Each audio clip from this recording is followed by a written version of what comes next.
can't go to Moab, I figured I'd dig out all our footage and finally put a video edit together about last year's trip. I went down there as we do every other year with a bunch of families. As I've been doing since I was a kid, my dad and my mom used to take me down there to go down to Canyonlands, camp out in the maze and Dollhouse, and that's where I got introduced to Edward Abbey and just Utah as a state and all the national parks and all the cool stuff there is down there. So now what we do is we take families and go with a bunch of families and take new ones every year. People who haven't been, rock crawling or off-roading a ton, and they go down there and rent a Jeep or take their Jeep down. Or really, the cool thing about Moab is that a lot of the trails you can go do with just a stock 4Runner. Heck, you guys probably seen the video with the Crown Vic on Hell's Revenge. A lot of those trails are pretty easy, especially because the tire marks kind of show you what line to take, and then there are a bunch of obstacles and stuff you can go do, but you don't have to be an expert, you don't have to be scared, you can go down there as a novice, have a ton of fun. So we like to go down there and go do some easy fun stuff, like go out to Canyonlands, explore. We do a Long Canyon Trail this last year, and we went out to Tower Arch. It's a really cool back road, off-road trail to get to Tower Arch, and you're not sniffing a bunch of farts and hanging out with a bunch of tourists and stuff. We're usually the only people there. It's a big open area. You can get, basically jump from rock to rock. It's a ton of fun. And the third day we went out there, we went out with, I should say that our friends had just rented a couple stock Jeeps, and a couple friends had found this place called Twisted Jeep. Shout out to them, because they rented these built Rubicons with lockers and 35s for the same. They were already kind of beat up, so you can kind of beat up on them a little bit too. It's the same price as the stock Jeeps that the people rented from like the Moab Adventure Center or something, which had to come back perfect and clean. I was kind of a pain in the butt. Anyways, we go out there, we're just exploring on these flat little trails. I knew that there was a trail out there called Behind the Rocks. I knew we didn't want to go on it. It was an expert trail. It was like rated like a 7, which is tougher than Hell's Revenge, and you needed like lockers and 35s and big Jeeps and stuff. And so we went out there, explored, had fun. It was starting to get later in the afternoon, so we should probably head back. And then we start working, we kind of loop it back around, and we get to this kind of some bigger rocks and then like a little bit of a ledge and a drop off, which was quite a bit tougher than everything we'd seen all day. And like I said, we had an Isuzu Amigo with us, a couple stock Jeeps, and we knew we could get down it, but getting out the other side, if there's anything that we had to climb like that on the other side, it was going to be tough. And just as we were talking, a couple built Jeeps on like 40s and 44s came through, and I started talking to this dude in the green Jeep, and I'd love to find out who this person is, and ultimately thank him for the misinformation he was about to give me, which I'm assuming maybe he looked at my truck or maybe one of the other Jeeps that would be fine. And I said, hey, can we make it? Is there a trail like this? He says, no, it's pretty easy. I'm like, okay. I think he assumed that we knew we were doing Behind the Rocks backwards, which we did not. So we started going off this ledge, and it's pretty hairy. All the kids and most wives got out of the car. Logan, stay back off the road. And watch from afar, because these are people who've never been rock crawling before, and it's a little bit of a jarring, experience to drop and scrape and do a lot of fun stuff. And especially because we had some bone stock rigs with us with 30-inch tires.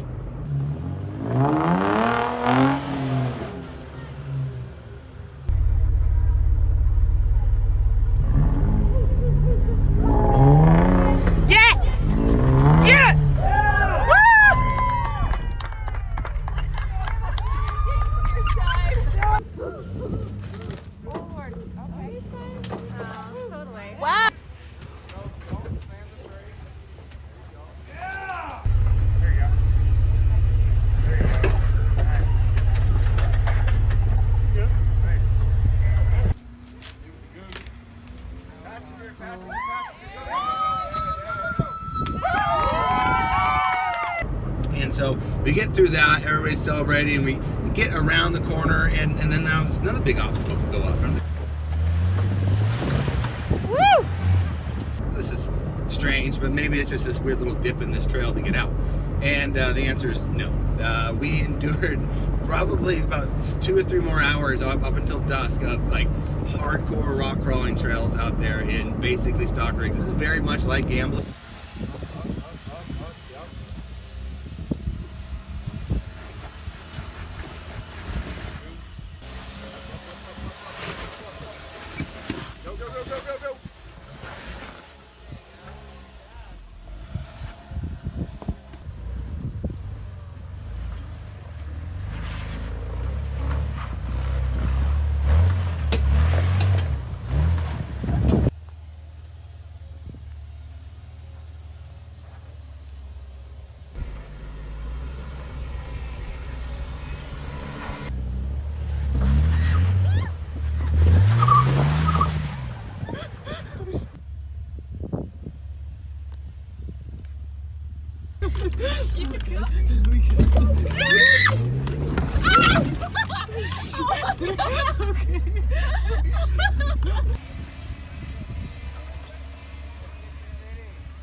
Woo!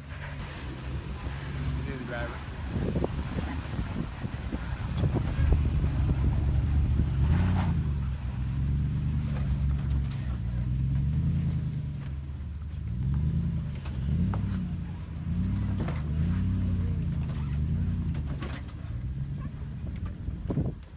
Harder. At one point, well, actually near the end, we were pretty sure we're out here at this point, you know, but we're all like different people by then. Like we'd all had this awesome experience, bonded together, and like learned a bunch of things. And I was probably the most experienced out of everybody, so I was trying to go play, you know, Trail Boss or whatever. But everybody just did awesome. It was great. But we see a Kia Telluride coming up the road at us, and it's a weird sight because a Kia Telluride's kind of like a minivan SUV crossover. They're big too. But this one was kind of had a winch on it and it had a bunch of graphics and stuff on it. And it turns out it was local from Ron Tonkin here. And there's a dude driving and I say, hey, is this the way out? He says, yeah. And I say, okay, well, it gets pretty hairy up there, dude. I don't think you want to go. And so we keep going and we get down to this really big drop off. And what now I'm pretty sure I'm positive we're on Behind the Rocks. And this is the gatekeeper. So for anybody that doesn't know, a gatekeeper is the obstacle that makes sure that you can do the rest of the trail. And we had done it backwards, and so we didn't really have a gatekeeper. And so this is a big drop off that people usually climb up. And here right now we're trying to go down. It's like we could probably bounce off the rocks and get out. Not optimal. But my buddy and his TJ goes down. Pretty violent drop at the end. Drags his tailgate and goes out. And that's a short wheelbase rig. We've got some longer wheelbase rigs. I'm gonna make sure. Which is, it doesn't have lockers. It's got the long travel suspension for desert off-roading and stuff. And then we've got a couple stock Jeeps and my buddy and his Isuzu Amigo Honda Passport thing. And then I turn around and I look up and there's the dude in the Kia again, looking down on us and trying to like turn around. And then I in my head, I'm like, he didn't come up this and he didn't come in the way we went. Yo, Ron Tonkin. Come get your Kia. There must be another way out. And so I run up there and I'm like, hey man, how did you get here? Because the amount he had traveled about half a mile on this kind of just dusty road. And he said, oh, there's this spur road that's right back there that we had missed. And so we all turned, my buddy went out the hard way and then we turned around and we had enough. We just endured 3 hours of rock crawling and the kids had enough when we weren't about to test our limits on this thing. So that, but we all agreed that it was probably the best part of the whole trip because it forced us into a situation where we had to change and adapt. And a bunch of people who had never been rock crawling before got to go rock crawling. And now we're all kind of seasoned vets. So spent the rest of the week, did steel bender, Fins'n'Things, and a bunch of stuff. Me and my navigator, Big Willie. Hello. Are just on the beginning of Fins'n'Things. My buddies in Jeep.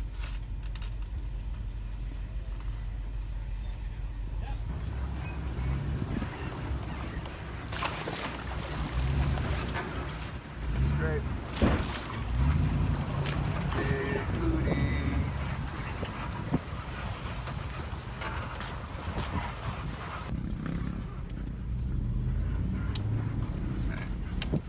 Willie's got the camera. Oh. We can go this way.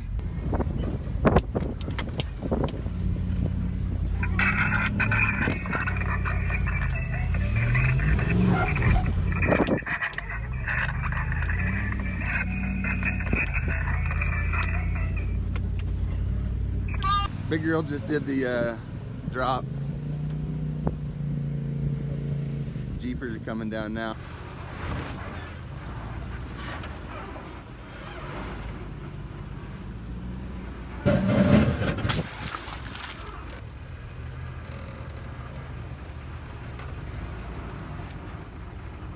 We're back on. Over.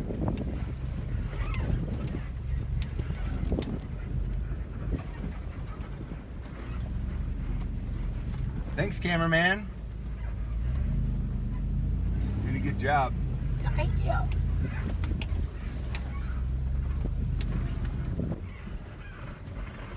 And there's the dirt. Front bumper touched. Yay. I know.